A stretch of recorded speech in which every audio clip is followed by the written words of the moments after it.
कल हमने आधी कहानी देखी थी, आज देखते हैं कि अल्लाह ही बेड़ा पार लगाए। यहाँ हामिद की दादी कहती है कि अब अल्लाह ही इस मुसीबत से हमें बाहर निकालेगा। हामिद भीतर जाकर दादी से कहता है, तुम डरना नहीं अम्मा, मैं सबसे पहले आऊँगा। अब हामिद घर के अंदर भीतर यानी कि अंदर जाकर दादी को विश्वास रखाता है कि तुम्हें डरना नहीं है, मैं सबसे पहले घर आ जाऊंगा। गांव से मेला चला और बच्चों के साथ हामिद भी जा रहा था। कभी दौड़कर आगे निकल जाता, फिर किसी पेड़ के नीचे खड़े होकर साथ वालों का इंतजार करता। हामिद के पैरों में तो जैसे पर लग गए हैं, वह कभी थक सकता था। तो यहाँ गांव से मेला चला यानी कि लोगों की टोली अब गांव में से ईदगाह जाने की तैयार हो गए, सभी चलने लगे। तो हामिद और उनके दूसरे साथी थे, वो कभी कभी दौड़कर आगे निकल जाते थे। हम भी देखते हैं कि हम भी किसी जगह पैदल चलकर जाते हैं तो हम भी हमारे मित्रों के साथ भागकर यानी कि दौड़कर आगे निकल जाते हैं और बाद में हम किसी पेड़ के नीचे आराम से बैठते हैं। बाद में हमारे दूसरे रिश्तेदार है, मित्र है, वो आते हैं, तब उनके साथ चलते हैं, फिर से भागकर दौड़कर आगे चल जाते हैं और वहाँ फिर से बैठते हैं और फिर से हम सभी आगे, और रिश्तेदार जो मित्र है वो आते हैं, तब उनके साथ हम चलते हैं। तो हम भी ऐसा करते हैं, कभी पैदल किसी जगह जाते हैं तब। तो यहाँ भी हामिद और उनके मित्र दौड़कर आगे निकल जाते हैं, किसी पेड़ के नीचे बैठते हैं और बाद में अपने साथियों का इंतजार करते हैं यानी कि राह देखते हैं। हामिद के पैर इतने तंदुरुस्त हैं, क्या वो कभी थक सकता है? बड़ी बड़ी इमारतें आने लगी, यह अदालत है, यह कॉलेज है, यह कलाघर है। आगे चले, हलवाइयों की दुकानें शुरू हुई। आज खूब सजी हुई थी। इतनी मिठाइयाँ कौन खाता है? देखो ना, एक एक दुकान पर मनो होगी। अब रास्ते में जो चलते हैं तब बड़ी बड़ी बिल्डिंगें यानी कि इमारतें दिखने मिलती है। अदालत की जो इमारत है वह भी रास्ते में आती है, कॉलेज है वह भी रास्ते में आती है। कलाघर यानी कि अलग अलग कलाओं का जो प्रवीण होशियार जो ज्ञाता है, वो अलग अलग कलाओं से जो चीज़ें बनाता है, उनकी वो जगह यानी कि उसे कलाघर कहा गया है। किसी एक घर में ये सब चीज़ें रखते हैं मेले में, और हम भी अलग अलग ऐसी कलाओं से यानी कि हस्तकलाओं से बनी हुई चीज़ें देखते हैं, तो उसे कलाघर कहते हैं। हलवाई की भी दुकानें आती है, तो हलवाई की दुकानें इतनी सजी हुई है कि मन भी प्रफुल्लित हो जाता है।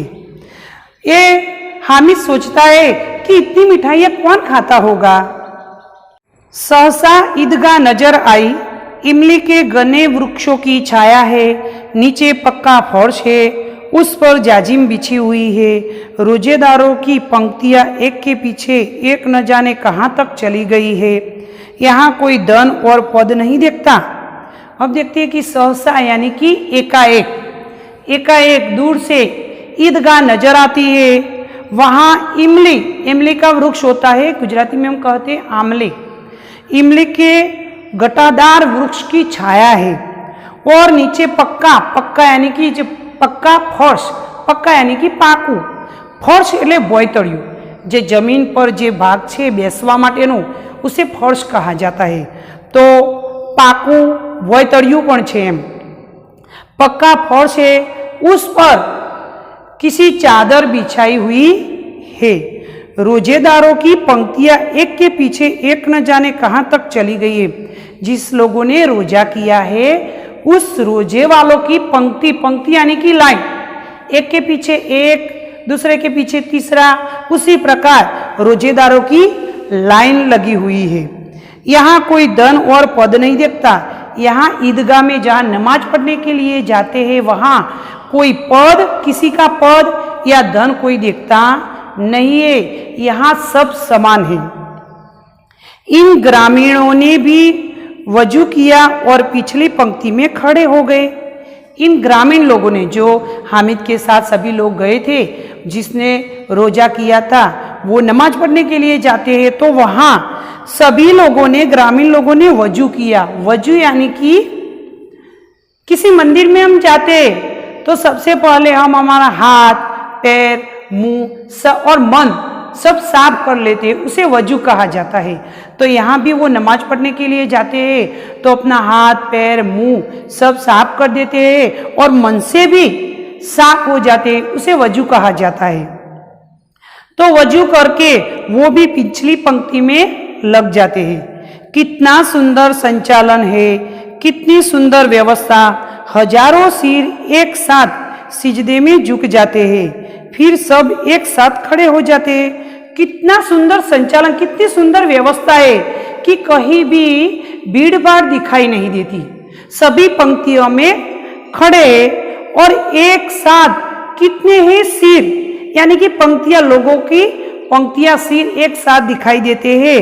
फिर भी वो सब अपनी अपनी बारी से वहां नमाज पढ़ने के बाद वहां से खड़े रहते हैं।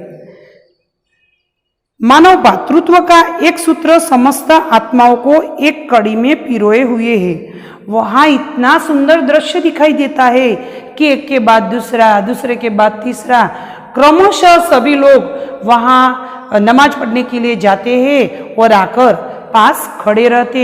वहां भातृत्व का प्रेम दिखाई देता है। सभी मिलजुल कर मौन वहां खड़े हैं। नमाज खत्म हो गई, लोग आपस में गले मिल रहे हैं। अब मिठाइयाँ और खिलौने की दुकानें पर दावा होता है। अब नमाज खत्म हो गई है। नमाज खत्म होने के बाद वहाँ ईद के त्योहार में उनकी एक प्रथा है कि वहाँ नमाज पढ़ने के बाद सभी लोग एक दूसरे से गले मिलते हैं और अपना स्नेह सभी को बांटते हैं। तो वहाँ गले मिलते हैं और उसके बाद सभी मिठाइयाँ और खिलौने की दुकान पर जाते हैं। ग्रामीणों का यह दल इस विषय में बालकों से कम उत्साही नहीं है। बालक तो उत्साही है, लेकिन जो ग्रामीण लोग हैं, गांव से जो लोग आए हैं, वो भी इस मिठाई की दुकान और खिलौनों की दुकान से देखकर वो भी कम खुश नहीं है, यानी कि बालक से भी ज्यादा खुश है। यह देखो हिंडोला है, 1 पैसा देकर हिंडोला है, तो वहां भी 1 पैसा देकर चढ़ जाओ। कभी आसमान पर जाते हुए मालूम होता है, कभी जमीन पर गिरते हुए। हम भी हिंडोले में बैठते तो हमें मालूम है, तो वहाँ 1 पैसा देकर बैठ जाना। वहाँ कभी आसमान में जाते हैं, कभी जमीन पर आते हैं, वैसी मजा लेते हैं। यह चरखी है, लकड़ी के हाथी, घोड़े और ऊंट छड़ों से लटके हुए हैं। छोटे छोटे बच्चे हैं, वो बैठते। चरखी, छोटी सी चरखी होती है, वो एक छड़े पर लगी हुई होती है और वहाँ हाथी, लकड़ी का हाथी होता है, ऊंट होता है और घोड़ा भी होता है। तो छोटे छोटे बच्चे उन हाथी घोड़े पर बैठ जाते हैं और वहाँ बाद में चरखी है वो शुरू होती है। तो सब छोटे छोटे बच्चे इनका भी मजा लेते हैं। 1 पैसा देकर बैठ जाओ और 25 चक्करों का मजा लो। 1 पैसा देकर बैठ जाओ और 25 चक्करों का मजा लो। महमूद, मोहसिन, नूरे और सम्मी इन घोड़ों पर बैठते हैं। हामिद दूर खड़ा है, 3 पैसे तो उसके पास है। अपने कोष का 1/3 जरा सा चक्कर खाने के लिए नहीं दे सकता। अब महमूद, मोहसिन, नूरे और सम्मी सभी मित्र इन घोड़े पर बैठ जाते हैं, लेकिन हामिद दूर खड़ा है क्योंकि उनकी इच्छा नहीं होती। उनके पास जो कोष यानी कि खजाना,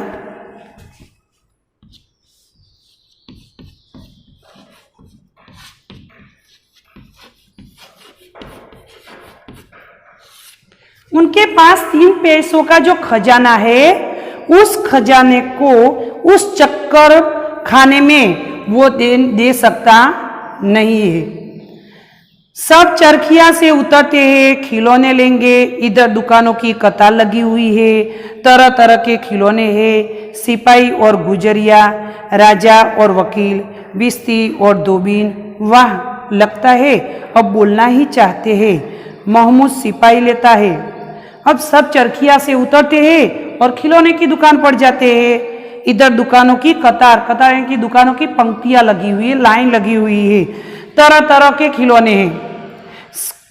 सिपाही और गुजरिया, गुजरिया यानी कि गुजर जाति की एक स्त्री कहा जाता है, रागिनी भी कहा जाता है। तो वहाँ सिपाही और गुजरिया है, राजा और वकील है, बिस्ती और दोबीन। बिस्ती किसे कहा जाता है? तो बिस्ती यानी कि मशक से पानी ढोने वाला એટલે કે ઉપાડવું।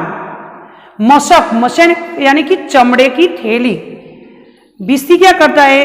तो चमड़े की थैली में पानी भरता है और एक जगह से दूसरी जगह ले जाता है।